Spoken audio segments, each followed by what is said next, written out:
एक बुजुर्ग व्यापारी था जिसके दो बेटे थे और उन दोनों की शादी हो चुकी थी और उन दोनों लड़कों के बच्चे थे। उस बुजुर्ग व्यापारी की मार्केट में मिठाई की बहुत बड़ी दुकान थी।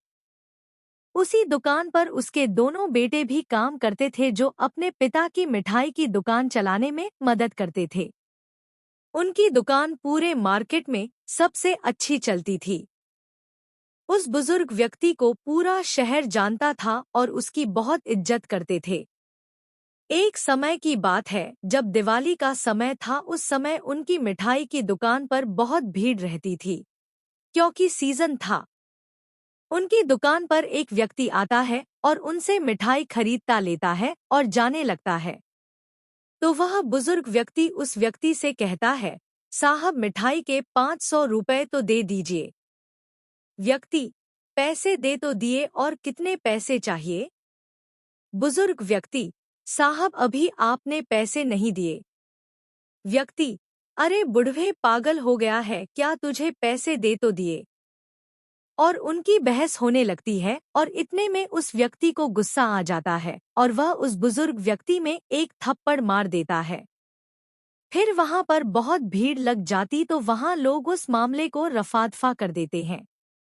बुजुर्ग व्यक्ति के दोनों बेटे अपने पिता को संभालते हैं, फिर अन्य ग्राहकों को सामान देने लगते हैं।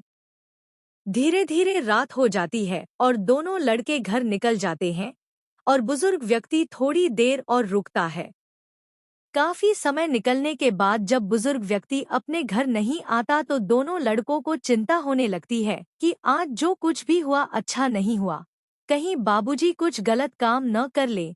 इसलिए वह उन्हें ढूंढने के लिए निकल ही रहे थे, इतने में वह बुजुर्ग व्यक्ति आ जाता है। बेटा कहाँ गए थे आप?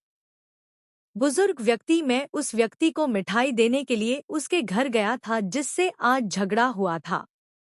बेटा आप उसके घर क्यों गए थे? बुजुर्ग व्यक्ति, आज मैं तुम्हें बताता हूँ कि बिजनेस कैसे किया जाता है। बेटा मतलब? बुजुर्ग व्यक्ति, जो होना था वो तो हो ही गया। फिर मैं उसके घर गया और मैंने उससे बोला कि सर मेरी गलती थी, जब मैंने हिसाब मिलाया तो सब बराबर निकला। फिर मैंने उसे मिठाई दी और मैं वापस आ गया। बेटा एक तो उसने मिठाई के पैसे भी नहीं दिए और आप उससे घर जाकर माफी मांग कर आ रहे हैं। बुजुर्ग व्यक्ति, तुमने बिजनेस करना तो सीखा ही नहीं। अगर आज मैं उसके घर नहीं जाता तो वह दूसरी जगह से मिठाई खरीदता और पूरे मार्केट में हमारी बुराई करता जिससे हमारी दुकान की वैल्यू गिरती। लेकिन अब वह हमारी बुराई नहीं करेगा और हमारे पास से ही मिठाई खरीदेगा। बेटा लेकिन हमारा जो नुकसान हुआ उसका क्या? बुजुर्ग व्यक्ति, उसको जो करना था उसने किया, लेकिन अब धीरे धीरे उससे पैसा कैसे निकालना है ये तो मुझे पता है। अब वो आएगा तो हमारे ही पास। इसे कहते हैं व्यापारी। चाहे कितनी ही बड़ी समस्या क्यों ना खड़ी हो जाए, लेकिन एक व्यापारी हमेशा अपना फायदा ही देखता है। सीख, सबसे ज्यादा जो अहम है उसके बारे में सोचना चाहिए। हमें अपनी सोच को सकारात्मक रखना चाहिए। जिस तरह उस बुजुर्ग व्यक्ति में नकारात्मकता में भी सकारात्मक विचार रखा, उसी तरह हमें भी हर परिस्थिति में सकारात्मक नजरिया रखना चाहिए।